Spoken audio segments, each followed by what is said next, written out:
Le budget 2024 s'est terminé, un nouveau 49.3 dégainé par Elisabeth Borne dans la nuit de mardi à mercredi et le débat parlementaire s'est arrêté. Alors qu'advient-il des amendements qui ont été préparés par les grandes familles de l'économie sociale et solidaire? Comment réagissent-elles au moment où s'ouvre justement le mois de l'économie sociale et solidaire en France, le mois de l'ESS? Eh bien, on en parle dans ESS News, le live. C'est l'émission de Mediatico qui regarde l'actualité au travers de l'économie sociale et solidaire. Et on en parle aujourd'hui avec notre invité. Bonjour Hugues Widor. Bonjour.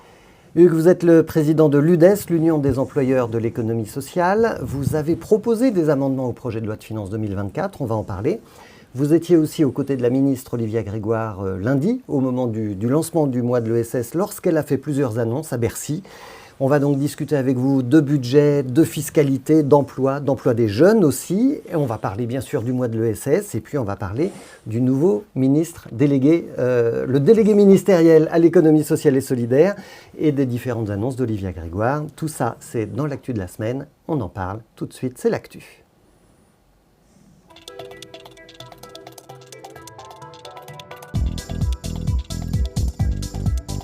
C'est d'abord l'ouverture du mois de l'ESS, 16e édition. On va d'ailleurs voir une photo de Jérôme Sadier, le président de ESS France, qui lançait cet événement lundi. Plus de 1600 événements déjà recensés en France. Hugues Widor, est-ce que l'UDES, elle aussi, organise des événements, peut-être en particulier pour les employeurs de l'économie sociale et solidaire? Tout à fait. D'abord, je voudrais souligner cette initiative et cette démarche qui est extrêmement importante pour l'économie sociale et solidaire, parce que ça donne de la visibilité, ça fait comprendre à nos concitoyens l'ensemble du panel de nos actions qui sont justement là pour répondre aux besoins sur les territoires qui s'expriment par rapport à l'ensemble des populations. Donc on y participe, on est présent. On a été présent au lancement du mois de l'économie sociale auprès de la ministre, également auprès de Jérôme Sadier. Et de notre côté, on apporte notre pierre à l'édifice côté employeur, puisque 3 événements ou 3 séries d'événements que nous organisons. Premier, c'est un événement avec les jeunes. On aura d'ailleurs la présence du ministre du Travail et un certain nombre d'organisations étudiantes. Ça va avoir lieu le 25 novembre et ça se fera à l'Université de Paris. Et donc, on attend... C'est quoi l'Université de Paris? La Sorbonne, elle s'appelle toute la Sorbonne? Oui, c'est la Sorbonne, tout à fait. C'est la Sorbonne, d'accord. Et donc, on attend à la fois des jeunes, des citoyens, pour évoquer l'attente des jeunes par rapport à la promesse que peut leur apporter justement l'économie sociale et solidaire. Ça, c'est le premier événement. Donc l'idée, c'est quoi? C'est de mesurer leur volonté d'engagement, le sens qu'ils cherchent dans leur travail et comment l'ESS peut y répondre, c'est ça? C'est ça, et puis de voir quelles sont leurs attentes, en fait. Alors, on a déjà mesuré ces attentes en termes de sens au travail, effectivement, mais ça ne suffit pas. Il y a derrière les questions de rémunération, on a vu qu'il y avait des écarts entre l'économie sociale et le milieu conventionnel, comme on dit, et on parlera d'organisation du travail, on parlera aussi de la façon dont est comprise l'économie sociale et solidaire dans les universités, dans les écoles, et on voit qu'on a un vrai travail à faire et de le faire en lien avec le monde universitaire, mais en lien avec les organisations étudiantes et qui représentent à la fois le monde des lycées professionnels, mais aussi le monde étudiant, nous paraît une bonne chose. En tout cas, c'est une initiative. Quels sont les 2 autres événements que vous prévoyez? Alors, les 2 autres événements, c'est d'abord, on participe à Dijon aux journées de l'économie autrement, avec un débat qui sera fait avec l'ensemble des responsables des organisations.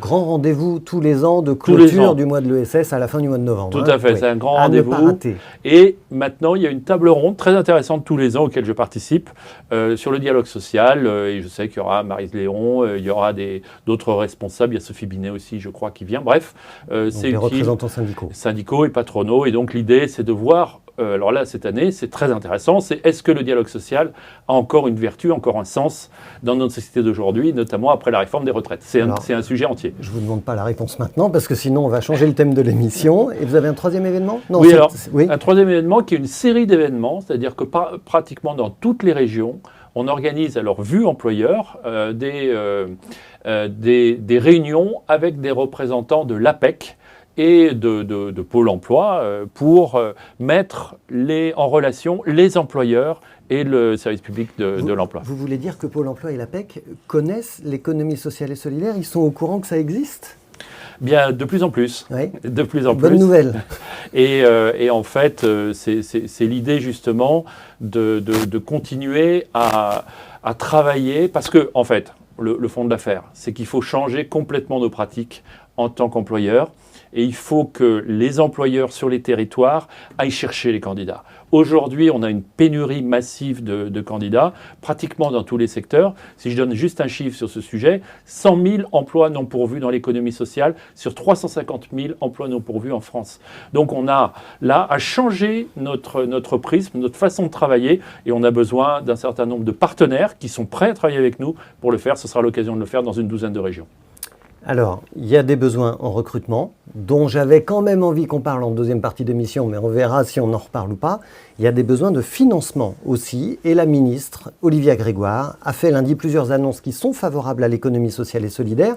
Elle était d'ailleurs entourée de plusieurs présidents de réseau de l'ESS. On va le voir sur une photo. Il y avait vous, Hugues Vidor, au nom de l'UDES. Il y avait Jérôme Sadier, président de l'ESS France, Hugues Sibyl pour le labo de l'ESS et Frédéric Tibérien pour FAIR, l'ancien Finansol, dans la finance solidaire. Parmi les annonces de la ministre Olivia Grégoire, est-ce qu'il y en a une qui a retenu plus particulièrement votre attention, Hugues Vidor? Alors oui, tout à fait. Il y en a une, voire plusieurs. Mais juste avant, je voudrais quand même souligner le fait qu'on revienne à Bercy. Et ça compte pour vous. Pour l'économie sociale, pour l'UDES, c'est extrêmement important, puisque c'est là où ça se passe quand même en France, c'est-à-dire sur le que levier économique. Avant l'été, avant qu'Olivia Grégoire ne reprenne l'économie sociale et solidaire dans son portefeuille ministériel, l'ESS était piloté par Marlène Schiappa, qui était rattachée à Matignon.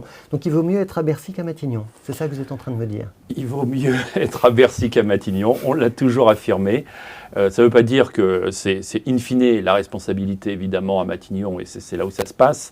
Mais pour préparer, pour insuffler, pour développer une dynamique autour des questions économiques, parce que c'est quand même les questions économiques qui sont au cœur des sujets par rapport aux employeurs. On est dans l'économie sociale et solidaire. Voilà. Le modèle économique mis au service du social et de la solidarité. C'est bien ça, l'intitulé. Donc il vaut mieux être à Bercy. Il vaut mieux être à Bercy. Et c'est là que ça se négocie. C'est là que ça se négocie, c'est là que ça se prépare, et moi je vais le dire quand même très clairement, et je suis très satisfait de la nomination d'Olivia Grégoire, parce qu'on a travaillé avec elle pendant la crise Covid et un petit peu avant, et on avait quelqu'un qui était à l'écoute. Et on a pu faire progresser un certain nombre de dossiers. Je pense au fonds d'urgence ESS, qui a permis à des petites structures, des structures de 1 à 10 salariés, de bénéficier de 50 millions de mémoire pour passer la crise, alors qu'ils n'avaient pas accès aux autres modes de financement. Et le fait que Olivia Grégoire revienne aujourd'hui à Bercy, on a, je dirais, naturellement une relation de confiance. Alors ça ne veut pas dire qu'il n'y a pas des sujets, on va en parler, mais ça veut dire qu'on peut co-construire et qu'on n'est pas sur quelqu'un qui est arrêté. Ça ne veut pas dire que les autres étaient, mais là, on a quelqu'un avec qui on peut construire, donc c'est un aspect extrêmement positif. Parmi les mesures, donc il y a des mesures structurelles permettant de faire avancer l'économie sociale en général, qui sont les DLA, les dispositifs locaux d'accompagnement. Les dispositifs de formation, d'accompagnement, d'audit, qui aident l'ensemble du secteur. Il y a le soutien aux têtes de réseau, qui est utile, parce qu'évidemment, il y a l'écosystème, le soutien financier, il y a le soutien aux CRES. Alors, pardon, oui, c'est ça. Les têtes de réseau, c'est les CRES ou c'est pas la même chose? Les chambres régionales de l'économie sociale et solidaire. Pour ceux qui ne comprennent pas les acronymes de l'ESS, c'est terrible. En fait, l'ESS est structuré à la fois au niveau national, avec des têtes de réseau. L'UDES est une tête de réseau à sa façon, en tant qu'employeur, mais il y en a d'autres. Je parlais du mouvement associatif, du mouvement mutualiste, et qui ont besoin aussi d'être soutenus par l'État. Alors, je dirais que c'est des mesures qui sont quand même marginales par rapport au budget de l'État, même si on prend l'ensemble d'ailleurs du budget. Qu'est-ce qui compte dans ce qu'elle a annoncé lundi? Qu'est-ce qui compte le plus pour vous? Alors, je prendrai 2-3 mesures. Je prendrai tout ce qui concerne la reprise d'activité, qui intéresse beaucoup les SCOP et les SIC, les sociétés coopératives de production et les sociétés collectives d'intérêt collectif. Et elle a mis dans la balance le fait qu'elle allait agir, alors sans indiquer à ce stade de financement, mais de dire on a un vrai sujet en France. C'est-à-dire qu'on a 25% des commerces, TPE, PME, avec des gouvernances. C'est les boulangers, c'est les bouchers, c'est les épiciers, c'est les petits commerces qui ont plus de 60 ans et qui n'ont pas forcément de repreneurs. Donc c'est là où on pourrait faire passer une reprise par les SIC et par les SCOP. Ça nous paraît extrêmement... Exactement. Oui, parce que... Par les salariés ou d'autres, parce qu'il peut y avoir des projets de reprise de salariés. Ce que vous voulez dire et ce qu'elle entend sans doute, ce qu'elle réfléchit sans doute, c'est que si ces commerces-là, si les gens partent à la retraite, les commerces vont fermer. Et oui. Et donc on a un problème en centre-ville, mais aussi en zone rurale, de fermeture des commerces. Or, souvent, ils emploient 1 ou 2 ou 3 salariés qui pourraient peut-être reprendre le commerce. C'est ça, en fait, la mécanique. Exactement, exactement. Et ça nous paraît vraiment intéressant et on soutient totalement l'initiative et les démarches d'accompagnement qui seront réalisées plus particulièrement par la Confédération Générale des SCOP sur le sujet. Donc, la reprise des commerces en coopérative. Voilà. Deuxième mesure qui vous a Deuxième marqué. mesure, deuxième intention, c'est tout ce qui concerne l'accès au financement. L'accès au financement européen et l'accès aussi au financement sur la transition écologique, avec le fameux France 2030. Aujourd'hui, pour une entreprise de l'économie sociale et solidaire, c'est juste kafkaïen. C'est même pas compréhensible. Donc, simplifier, permettre que les entreprises qui s'engagent dans des mutations et dans des transitions puissent bénéficier de ces fonds. Là, on va largement au-delà du budget des 20 millions. Mais c'est justement ce rôle et cette volonté... Le budget des 20 millions d'euros, parce qu'on ne l'a pas dit, c'est le montant du budget du ministère de l'économie sociale et solidaire, ce qui est quand même 3 fois rien. En réalité, c'est le même montant que la délégation à l'ESS juste pour la ville de Paris. On est d'accord. Paris égale la France, enfin n'égale pas la France, mais en réalité au niveau budgétaire, ce sont les mêmes sommes, et donc on se dit c'est quand même pas beaucoup. C'est absolument, on va dire, anecdotique dans le budget national. Par contre, le fait d'avoir, je le redis, mais le ministère de l'ESS à Bercy, avec la personnalité de la ministre aujourd'hui et un délégué ministériel, peut nous apporter beaucoup, dans le sens changeons d'échelle. Et changeons d'échelle, ça veut dire qu'il faut qu'il y ait un maillage entre les structures de l'ESS et les structures commerciales sur les territoires. Et le fait qu'elles soient à la fois en responsabilité des TPE et PME est intéressant. Elle a d'ailleurs fléché un fonds sur la ruralité de 2 millions d'euros, ce qui est intéressant parce que c'est justement participer à l'écosystème et participer à la création de projets. Elle a parlé notamment de financer des épiceries solidaires. Il y en a d'autres qui créent des cafés, par exemple. Oui. C'est l'idée de soutenir ces démarches sur les territoires pour éviter l'abandon des centres-villes et la désertification des campagnes. Donc pour nous, ce sont des axes forts. Et puis, le troisième point, le troisième qui vous a intéressé dans ces annonces. Le troisième point, c'est qu'elle a rebondi à notre réaction sur la taxe sur les salaires et sur les crédits d'impôt. On y reviendra sur l'innovation sociale. Donc ça, c'est une piste intéressante à creuser parce que c'est l'écosystème de l'économie sociale qui pourrait être renforcé. Et enfin, un effet levier par rapport à des politiques sectorielles. On parlait tout à l'heure de 20 millions. Je vous parle, moi, de la demande de l'UDES, par exemple, qui a été réalisée par rapport à la situation d'urgence dans laquelle on se trouve aujourd'hui, qui est de 4 milliards d'euros. Une demande de quoi ? 4 milliards d'euros. Et pour répondre à quoi ? Pour répondre à quoi ? Sur quel sujet ? Eh bien, pour répondre, je vais vous donner trois exemples. Un, la situation catastrophique dans laquelle se trouve le secteur médico-social, avec une application Ségur qui n'a pas été totalement réalisée et un certain nombre d'emplois qui n'ont pas été revalorisés. Donc vous nous parlez de 4 milliards pour l'emploi dans les filières du sanitaire et social, 4 milliards d'emplois, pas seulement, parce qu'il y a aussi le monde de l'éducation populaire. Donc ça concerne l'éducation populaire, ça concerne la famille, parce qu'il y a un certain nombre d'associations dans ce domaine, ça concerne l'aide et le soin à domicile. Mais pour créer des emplois ? Ou pour investir, pour acheter du matériel, pour obtenir des locaux Non, c'est pour l'emploi. Votre préoccupation à vous, c'est l'emploi. Alors, c'est l'emploi et c'est la reconnaissance des métiers. Il n'est pas possible aujourd'hui que ces métiers ne soient pas reconnus à leur juste valeur. C'est vrai dans tous les métiers que je vous ai cités. Aujourd'hui, il y a une forme d'aveuglement de la politique publique sur les politiques sociales. Et je vais insister là-dessus, parce que je l'ai dit lors de la conférence sociale devant la Première ministre et devant le ministre de l'Économie, il y a une nécessité d'infléchir la politique publique en direction de la politique sociale. Sinon, nous risquons une casse sociale, nous risquons une fracture sociale, nous risquons d'aller dans le mur. Ne pas voir ça aujourd'hui, c'est d'avoir des problèmes majeurs demain. Pourquoi ? Parce que ces entreprises, quelles qu'elles soient, je vous ai parlé de différents secteurs, elles permettent de répondre à des situations de vulnérabilité sur les territoires et elles permettent de répondre à un vrai enjeu sociétal qui est le lien social et la cohésion sociale. N'abandonnons pas les métiers du care ni de l'éducation populaire, sinon nous risquons véritablement d'aller vers une fracture sociale dans notre pays. Vous nous parlez de la conférence sociale, Hugues Widor, elle s'est tenue mi-octobre. Donc sous l'égide de la Première ministre, vous faites partie des négociateurs, des lobbyistes pro-économie sociale et solidaire. Il y a des instances comme ça qu'on connaît mal, qui sont opaques pour le grand public. Je pense notamment au Conseil supérieur de l'économie sociale et solidaire. Il est présidé par Olivia Grégoire, si je ne me trompe pas.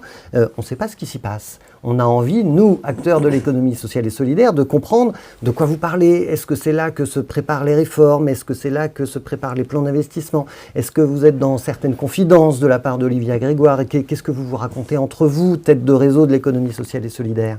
Alors, je vais parler du Conseil supérieur de l'économie sociale en général, puisque Olivia Grégoire a repris ses fonctions assez récemment, et donc on a un Conseil supérieur qui va avoir lieu d'ici la fin novembre. Donc ce sera le premier avec Olivia Grégoire dans ses fonctions de ministre. Et elle nous a affirmé et rassuré sur ce point, et c'est important pour nous, qu'elle sera présente pour présider ces conseils. Donc il y a un délégué ministériel, mais Madame Grégoire, en tant que ministre de l'ESS, sera présente. Pour nous, c'est important.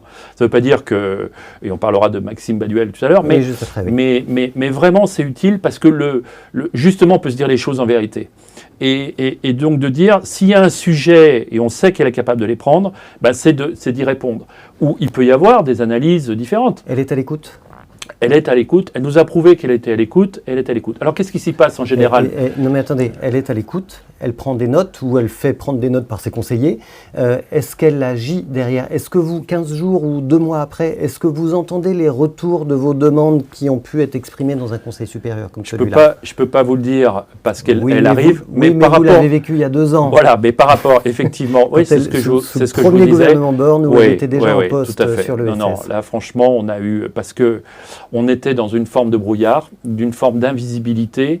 Et je crois qu'il y a eu un rapport gagnant-gagnant entre l'exécutif, incarné par Mme Grégoire en l'occurrence, mais également avec les têtes de réseau. Je ne dis pas, il n'y avait pas que l'UDES, puisqu'il y avait l'UDES, le mouvement associatif, ESS France, etc., et la Mutualité française. Et donc ça a permis de faire passer toute une série d'informations, parce que même nous, dans ce brouillard complet, eh bien, je prends l'UDES, nous étions en lien au quotidien avec l'ensemble de nos délégations régionales qui ont continué à travailler en lien avec les acteurs sur les territoires et avec les têtes de réseau pour dire, écoutez, voilà, dans notre département, où en est la situation épidémiologique, comment est-ce qu'on fait pour gérer la question des EPI, vous savez, c'était les équipements de protection individuelle, dont on avait un grand défaut à ce moment-là. Donc, de faire remonter l'ensemble de ces problématiques, derrière, ça a permis d'activer, je vais prendre l'exemple sur la question du financement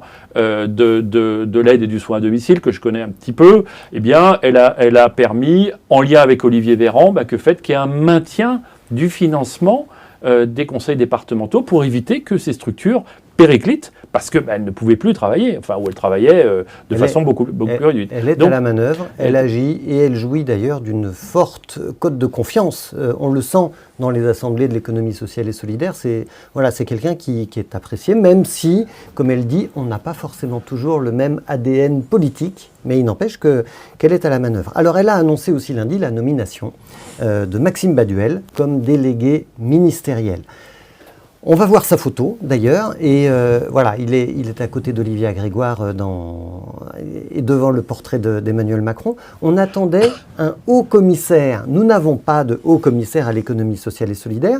Finalement, il est donc délégué ministériel. Est-ce que c'est la même chose, Hugues Widor ? Et qu'est-ce que vous attendez de lui, de Maxime Baduel ? Bon, d'abord, On l'a félicité parce que c'est une belle nomination, une belle responsabilité. Alors, il ne sort pas de n'importe où. Hein. Non. Il était déjà conseiller d'Olivia Grégoire et il connaît très très bien Solidarité Nouvelle pour le logement, SNL. Donc c'est aussi un acteur de l'ESS engagé lui-même. Tout à fait, et ça compte. C'est-à-dire qu'on a l'incarnation là aussi d'une personnalité qui est investie. Et donc, il a une formation de haut fonctionnaire, très clairement, mais il a aussi cette incarnation-là et cette volonté de faire avancer les choses.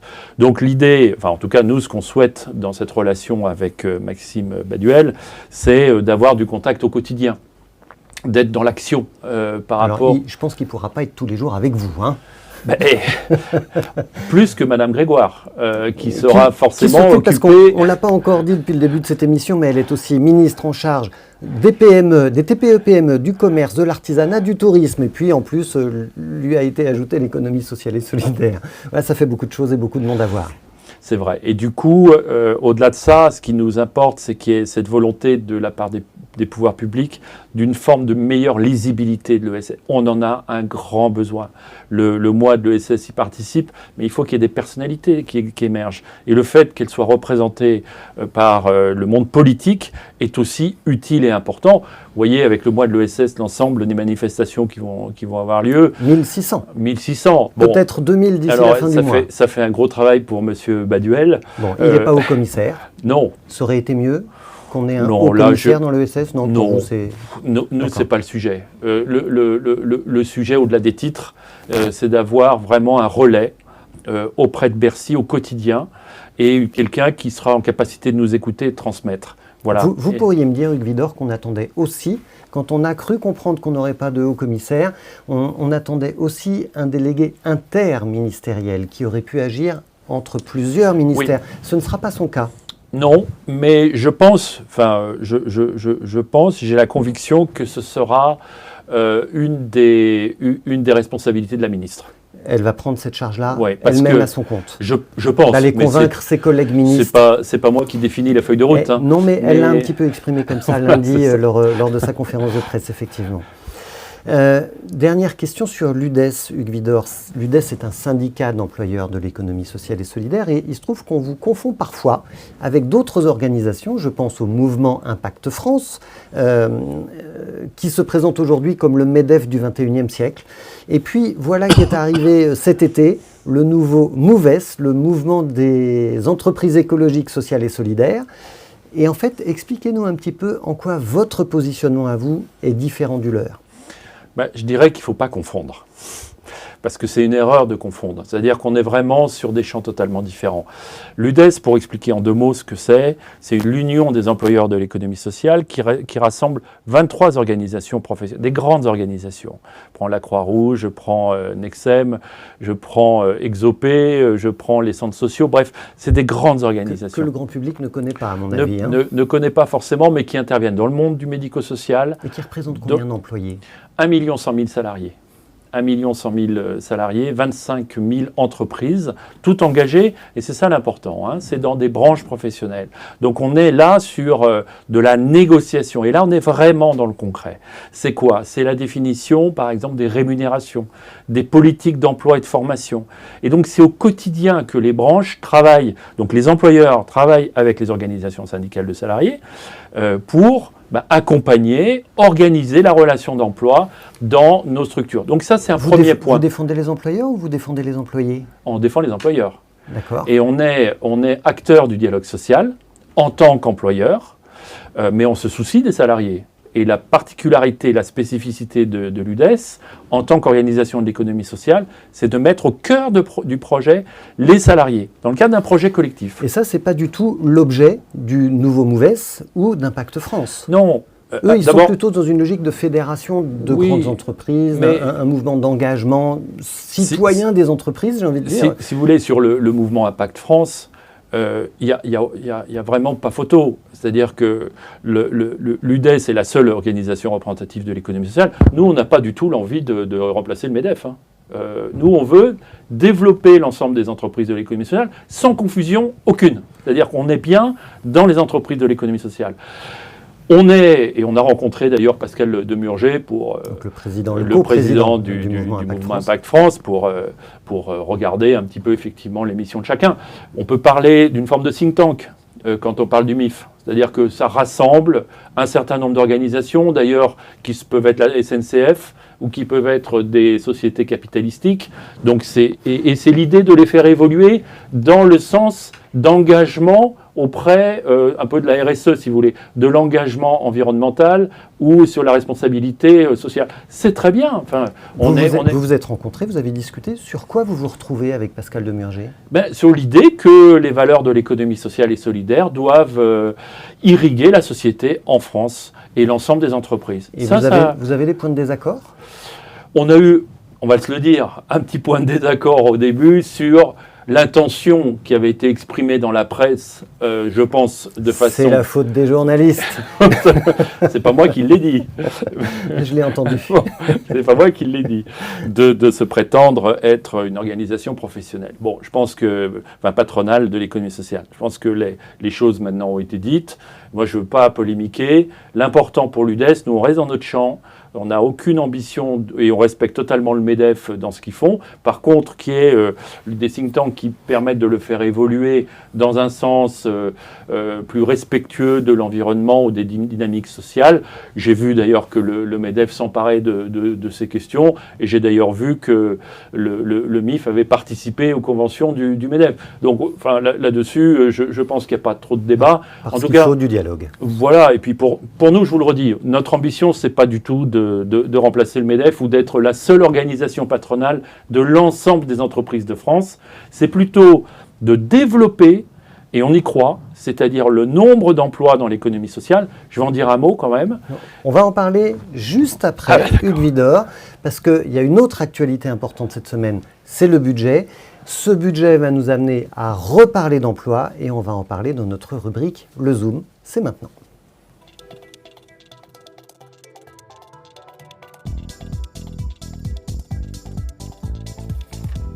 Le Zoom avec ce budget de la France pour 2024 et ses amendements travaillés par les grandes familles de l'économie sociale et solidaire et finalement donc ce 49.3, le 16e de la période Elisabeth Borne 3 qui met fin à tous les débats parlementaires. Hugues Widor, est-ce que vous êtes déçu par ce 16e 49.3 ? Bien, très déçu, on peut le dire, parce qu'on a beaucoup travaillé. On a beaucoup travaillé sur quel sujet, par exemple ? Sur la question de la taxe sur les salaires, par exemple, sur la question également du crédit d'impôt innovation sociale. Alors la taxe sur les salaires, en deux mots... Vous allez nous expliquer, parce que je pense que pour le grand public, c'est un peu nébuleux. Dites-nous pourquoi c'est important. C'est quoi cette taxe sur les salaires ? Elle est où ? Ça représente combien ? Alors, ça peut représenter jusqu'à 13% d'une rémunération brute annuelle. Donc on la voit sur la feuille de paye. Alors on peut effectivement la voir, puisque pour toutes les associations qui ne sont pas soumises à l'impôt des sociétés, donc on pense au milieu associatif par exemple, eh bien elles payent la taxe sur les salaires. Et elle est de combien ? Elle est de, je vous dis, entre 4 et 14, en gros 14% de la rémunération brute annuelle. Ah oui, mais c'est beaucoup, en fait. Et donc, c'est par salarié, donc bien sûr, ça se multiplie par le nombre de salariés. Tout à fait. D'accord. Et alors, les entreprises privées ne payent pas cette taxe sur les salaires ? Non, ils payent l'impôt sur les sociétés. D'accord, ils payent différemment. Alors, on peut peut-être en dire un petit peu plus sur l'impôt sur les sociétés, parce qu'il y a eu, je ne sais pas si vous avez observé, mais un dialogue entre le MEDEF et l'exécutif cet été. Pour faire baisser le montant de l'impôt sur les sociétés. Pour faire baisser le montant de l'impôt sur les sociétés, et notamment un dispositif qui s'appelle la contribution sur la valeur ajoutée des entreprises. On parle d'impôts productifs et donc de la diminution des impôts productifs pour donner de l'air. C'est assez simple à comprendre, en fait, pour donner de l'oxygène aux entreprises. Qu'elles retrouvent un petit peu de trésorerie. Créent de l'emploi, elles investissent. Font remonter moins d'argent à l'État, mais elles peuvent développer leur activité et du même coup résister aux chocs, parce qu'il y a beaucoup de chocs conjoncturels en ce moment. Terrible. Et voilà. Donc c'est ça l'idée. Alors mais les associations ne payent pas l'impôt sur les sociétés. Ah ben non. C'est ça que vous êtes en train de dire. Oui. Donc elles ne bénéficient pas de cette décision-là. Eh ben non. Et donc l'engagement, juste un chiffre, mais quand on arrive au bout du bout, à la fin du quinquennat d'Emmanuel Macron, puisque c'est l'engagement qui a été pris, c'est de faire une diminution progressive, c'est 7 milliards d'euros. Voilà. Donc pour l'économie sociale, pour l'instant, c'est zéro. Sachant que dans l'économie sociale, 80% des structures sont associatives. Oui. Donc potentiellement, ça représente l'immense majorité des structures de l'économie sociale qui n'ont pas droit à un coup de pouce du gouvernement dans une période conjoncturelle difficile. Donc vous qu'est-ce que vous avez demandé? La suppression de cette taxe sur les salaires? Non, je vous donne un chiffre quand même, qui est un chiffre qui date de 2 ans, parce qu'on n'a pas les chiffres les plus récents, mais ça rapporte à l'État autour de 15 milliards d'euros, la taxe sur les salaires. On ne dit pas qu'il ne faut plus payer de taxes. Il y a une diminution. Par contre, ce qu'on demande, c'est qu'on revoie la quotité, qu'on forfaitise la taxe. Et pour ça, on a outillé notre démarche, sans entrer dans les détails techniques, mais on a eu tout un travail qui a été réalisé par la Cour des comptes et qui nous dit c'est un impôt qui est contre-productif à l'emploi, c'est un impôt qu'il faut revoir, qui date de 68 et qui n'a pas été revu depuis 68 quand même. Et depuis, il n'y a pas eu de mission parlementaire, il n'y a rien eu. Alors, voilà. Olivia Grégoire est à Bercy. Est-ce qu'elle vous a entendu sur ce point? Ou est-ce qu'elle vous a dit « c'est pas moi, c'est Olivier Dussopt, le ministre du Travail » Non. Est-ce qu'elle nous a un peu dit ça lundi concernant Territoire Zéro Chômeur? C'est vrai.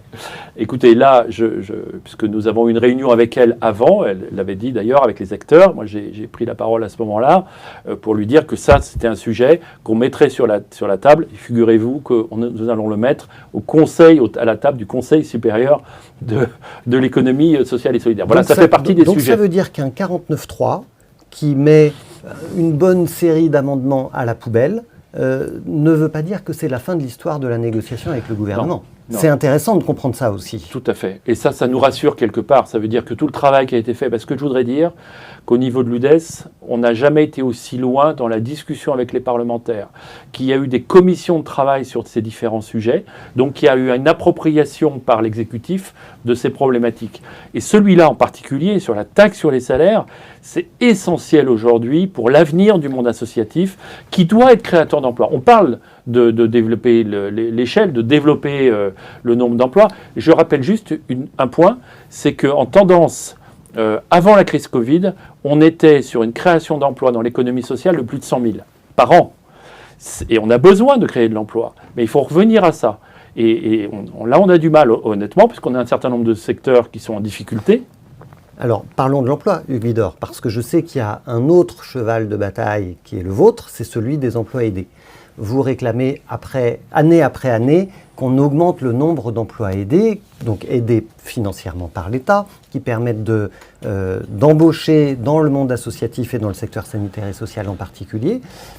Et là, on a entendu Olivier Dussopt, le ministre du Travail, nous dire il y a quelques semaines que le nombre d'emplois aidés allait encore baisser pour l'année prochaine.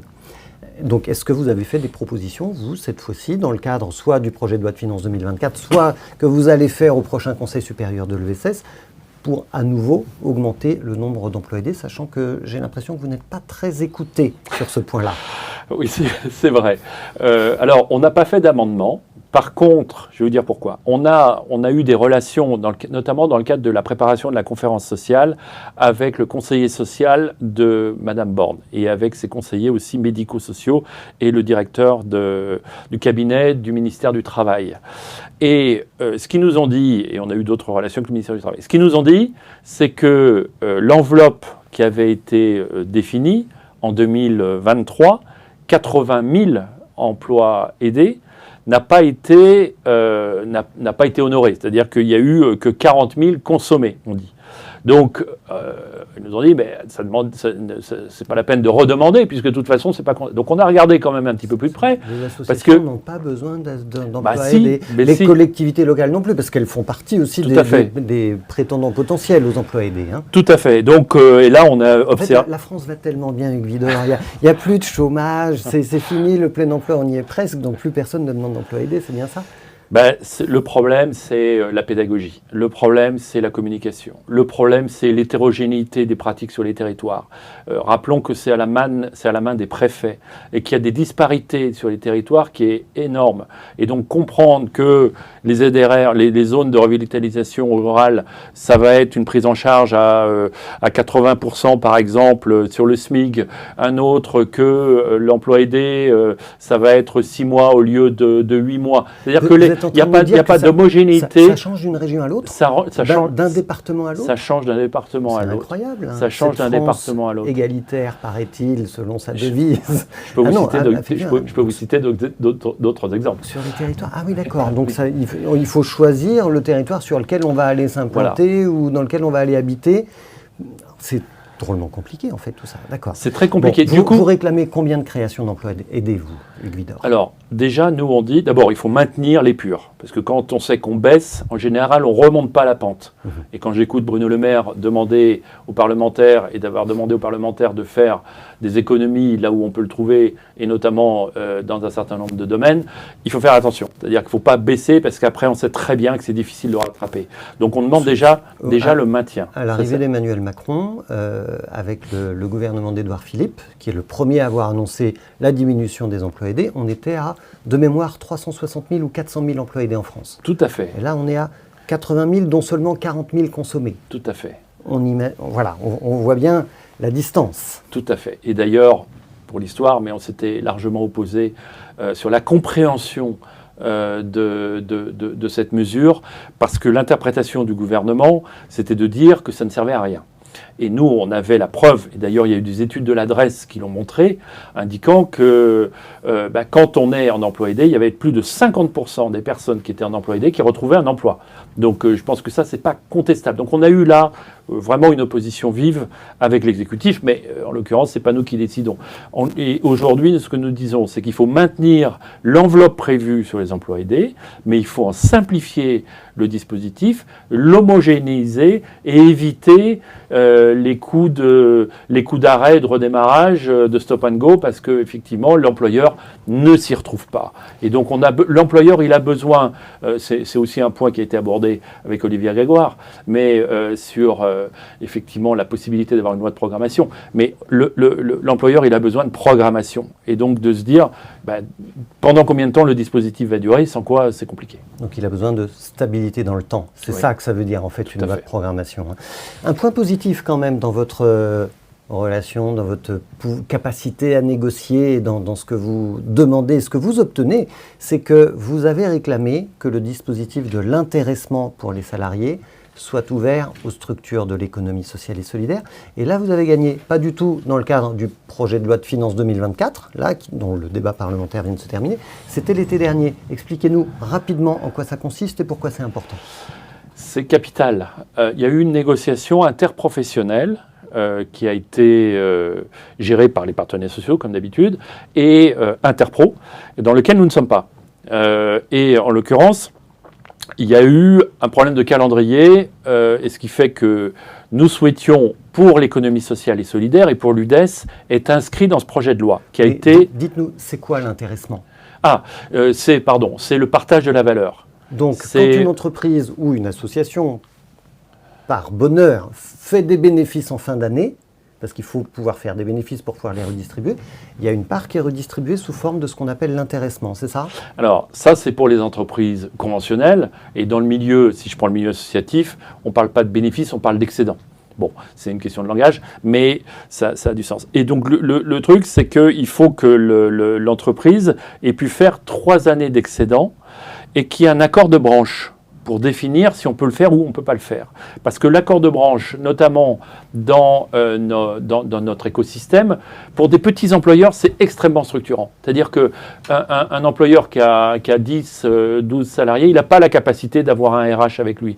Donc le syndicat d'employeurs, la branche joue un rôle majeur en termes de référence. Et donc du coup, le fait d'avoir un accord de branche, c'est hyper utile. Donc nous, on a proposé, et on a été écouté par l'exécutif, parce qu'il a fallu aller au Parlement pour indiquer que c'était nécessaire que l'économie sociale, parce que c'était ça qui se passait, ne soit pas exclue des dispositifs du partage de la valeur. Ça aurait été insensé, alors que nous sommes les promoteurs de l'idée du partage, de l'idée qu'on est dans un collectif et que les salariés doivent être rémunérés, considérés, et qu'on s'interdise dans l'économie sociale de le faire, d'un point de vue parlementaire, nous posait un grave problème. Alors concrètement, ça va donner quoi ? Quels salariés vont avoir droit à combien d'intéressement en fin d'année ?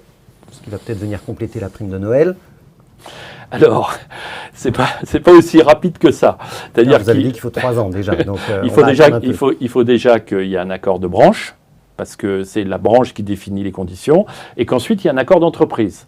L'accord d'entreprise, vous savez, c'est en fonction du nombre de salariés, il faut qu'il y ait un CSE, c'est 11. Bon. On est sur le temps long alors. Voilà, pas de précipitation. Pas de précipitation. C'est pas pour Noël 2023. C'est pas forcément. Par contre, il peut y avoir le prime de partage de la valeur, la prime Macron. Ça, bien sûr, ça c'est autre chose.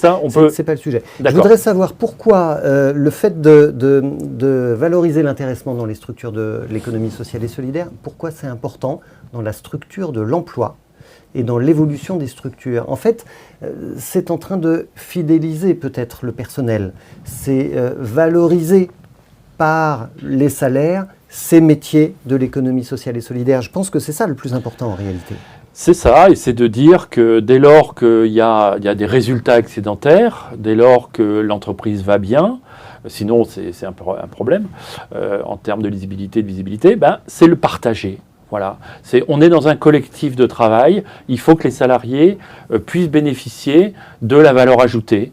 Et il n'y a pas de raison que dans l'économie sociale, on n'en profite pas comme les autres. Et ça vaut en particulier dans le secteur sanitaire et social que vous connaissez bien. Alors et où on sait que le personnel s'estime particulièrement mal payé, lui qui a été en première ligne pendant toute la crise du Covid. Alors oui, mais ce n'est pas la seule réponse. La première réponse, elle est structurelle. Je parlais des 4 milliards parce que là, ça dépend de négociations nationales. Mais nous, on est vraiment sur cette ligne que dans les branches du CARE, c'est-à-dire le médico-social et l'aide à domicile, on puisse à terme avoir ce type d'accord une fois que les choses iront mieux. On ne va pas demander à une entreprise aujourd'hui qui est en déficit de mettre en place un accord d'intéressement, ce ne serait pas sérieux. Mais là où les entreprises vont reprendre un peu d'oxygène, eh bien si elles font de l'excédent, bien sûr il faut le mettre. Chacun doit être remercié, chacun doit être valorisé, chacun doit être reconnu. Et il n'y a pas de raison encore une fois que dans l'économie sociale, on soit exclu de ce dispositif. Un dernier mot, Hugues Widor, sur l'emploi dans l'économie sociale et solidaire. C'est un enjeu important pour la majorité des structures qui peinent à recruter aujourd'hui et qui ont besoin de rajeunir leur pyramide des âges. Alors il se trouve que la ville de Paris organise ce soir, en ce moment même, un événement jeunesse pour attirer les jeunes vers l'économie sociale et solidaire. On va voir la photo de l'affiche. Voilà, le rendez-vous qui peut tout changer pour vous. Alors, il y a un DJ set, il y a des propositions de stage, de formation, d'emploi. Il y a une remise des prix Startin ESS pour récompenser les structures de l'ESS qui sont créées par des jeunes. Est-ce que l'économie sociale et solidaire, Hugues Widor, attire beaucoup de jeunes? Ou est-ce que l'ESS est aussi un métier en tension, avec beaucoup d'offres, beaucoup de besoins, mais finalement pas beaucoup de candidats sur les emplois du secteur? Vous avez raison de le dire. Aujourd'hui, on a un vrai sujet d'attractivité des métiers dans un certain nombre de domaines. Je ne dirais pas dans tous, mais je prends les métiers du secteur médico-social. Il y a une demande aujourd'hui.